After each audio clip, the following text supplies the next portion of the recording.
Hello mọi người, cảm ơn bạn đã quay trở lại với Học Tiếng Anh OK. Mình tên là Duy hoặc là David.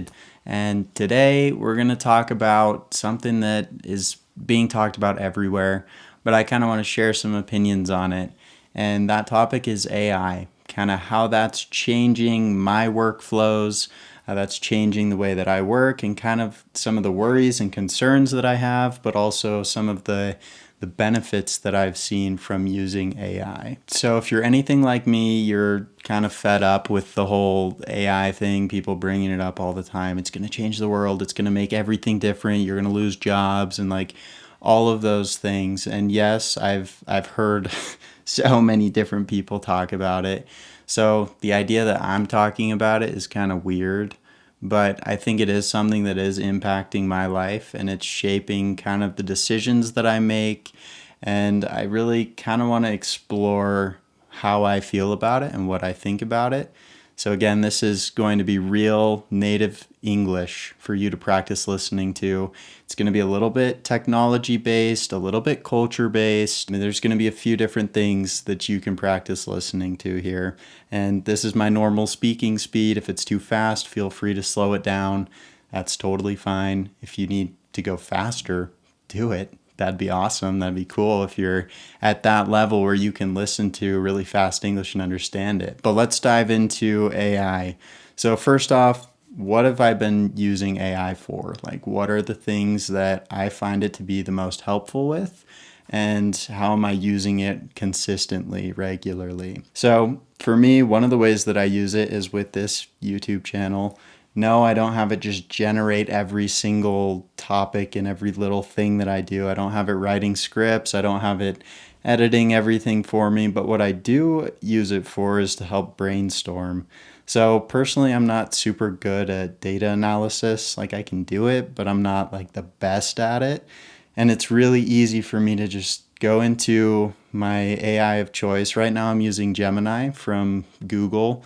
Not sponsored by them. It's just something I get as a student. So I'm learning how to use it and kind of getting used to it. I used to use ChatGPT a lot.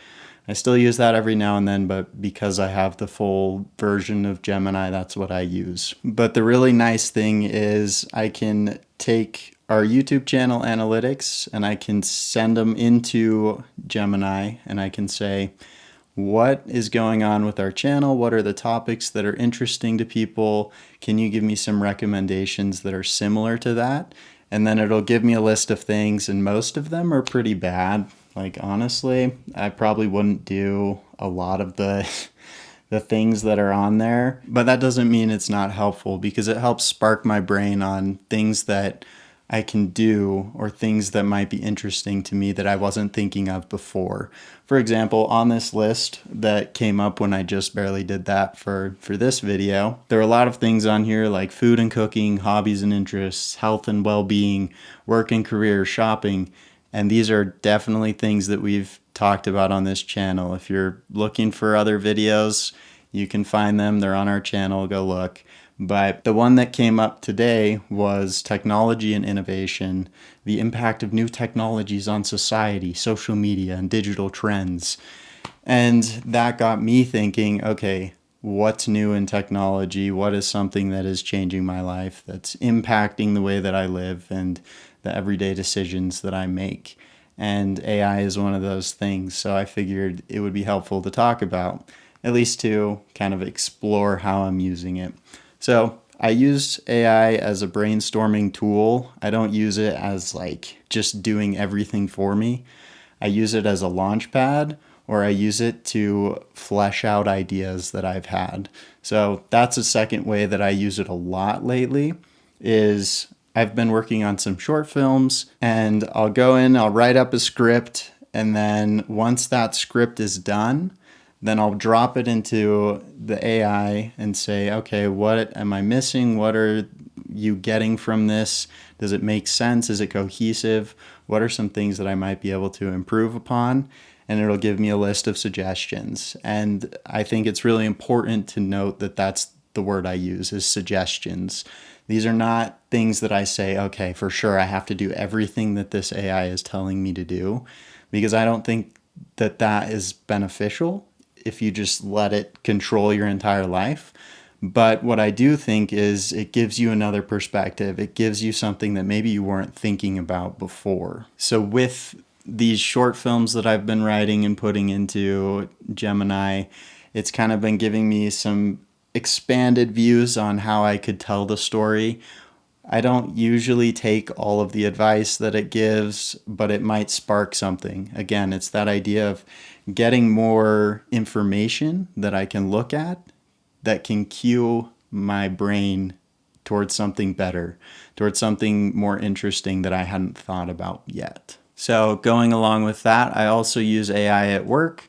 As a videographer right now, I do a lot of editing, and I'm kind of doing pre-production where I'm planning how I want to do a specific shoot and how I want to tell a story.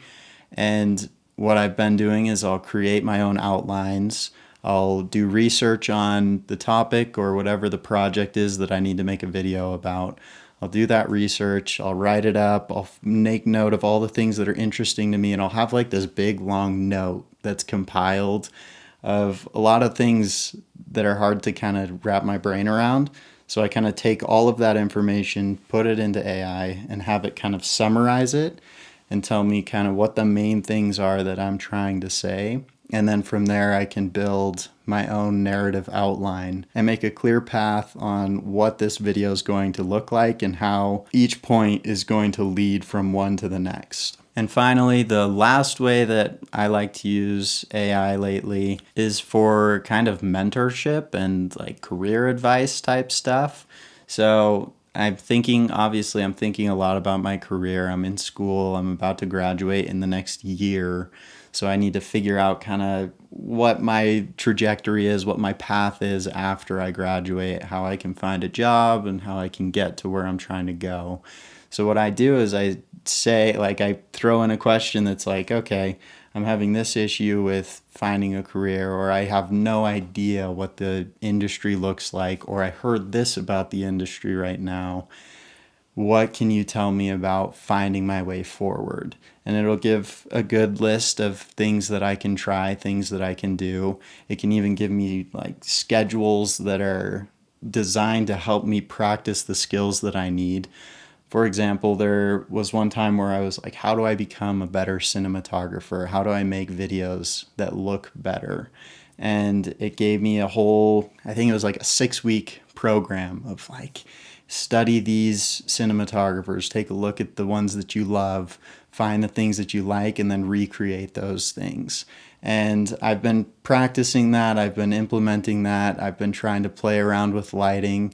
I'm doing a few different lighting setups right now with this video. I played around with that for probably 20-30 minutes before hitting record, because this for me is kind of a 2-in-1. I get to make content for you, so you can practice your English and get better, but I also get to practice my filmmaking skills. I get to practice lighting, I get to practice editing, I get to practice all those fun little things in addition to getting some work done. So now that we've kind of talked about how I'm using AI and kind of the specific things that have been helpful for me and how it's become a part of my workflow, now I want to talk about some of the things that I'm worried about. So AI, obviously, there's been a lot of discussion about, is it going to take over a lot of jobs? And the answer is probably yeah. Like, honestly, there are a lot of things that could be taken over by AI. Like simple, mundane tasks can be taken out, and that might take away people's jobs, or it'll transition people into that prompt engineer job title, which is kind of weird, and I don't really want to do that. But I think it's kind of got me a little bit worried. It's got me thinking about my career and thinking, how is AI going to change that? Is that going to cut a lot of budgets? Because video generation is getting a lot better. So I don't know if they're going to start using that a lot more in the film industry, and that'll kind of maybe take away my job. But I don't think it'll take it totally. I hope it doesn't. Otherwise, I'm kind of just working really hard towards something that's never going to get me anywhere, which is a scary thought. I really don't know what to expect. And I think a lot of people are in that same boat, that they just don't know what's going to happen with this, and it's unsure. And with that feeling of unsureness comes a little bit of anxiety, a little bit of worry that things aren't going to work out, that you're not going to be able to find a path forward. And that's a tough spot to be in. So while I don't know what the future is going to look like and how AI might impact my future career choice, I do know that the world's going to keep moving. And I feel pretty confident that even if I can't figure out a way into the film industry or my job gets taken completely, that I'll be able to find something else to do. Like, I'm not super worried about it, but I would love to be able to do film. I would love to be able to create as a career. But if that's not the case, if that's not the way that the world moves, then I'll make it as a side project, something that I do for fun, but not for a career. And I think that's an interesting concept. There are a lot of people that feel like when you let go of a dream or you let go of something that you love, that you're letting go of part of yourself. But I was thinking about this today because I was listening to a podcast and they were talking about this idea of giving up on your dreams is like giving up on yourself. But I think for me, I'm looking at dreams as a potential version of myself, but not necessarily myself, right? There's this idea where I could be a cinematographer. That's a potential future for me. But maybe I'm also able to be a plumber. That could be a potential future for me. There are different paths that I could go down. And if I say no to one, that doesn't mean I'm denying myself. That doesn't mean I'm letting go of myself. There's still that piece of me there. And it's not like I've just given it up. There are potentials everywhere. You could go any number of different ways and still be you, which I think is interesting, which is fascinating. And maybe that's a topic for an entirely different video because I don't want to get all philosophical and start talking about like who we are, what are we, like all of that. I've been thinking a lot about that. I really enjoy that. I've been reading like Russian literature and watching some foreign films, and it's got me thinking about like philosophical ideas, what really is, what really matters, what actually exists. Like all of this kind of stuff is so interesting to me. So that might be the next video that we get into, is like some of the things that I'm thinking about as far as what exists, what is real, what is not real, how am I grappling with this world that we live in. That's all I've got for you today. Hopefully you found this interesting. If you have any thoughts on AI, feel free to drop them down in the comments below. I'd love to hear. And if you want to hear some more listening practice, feel free to watch this video. And if you want to see kind of how I've used ChatGPT or AI in the past to practice language study, look at this video. It's a great one. It kind of talks through my process.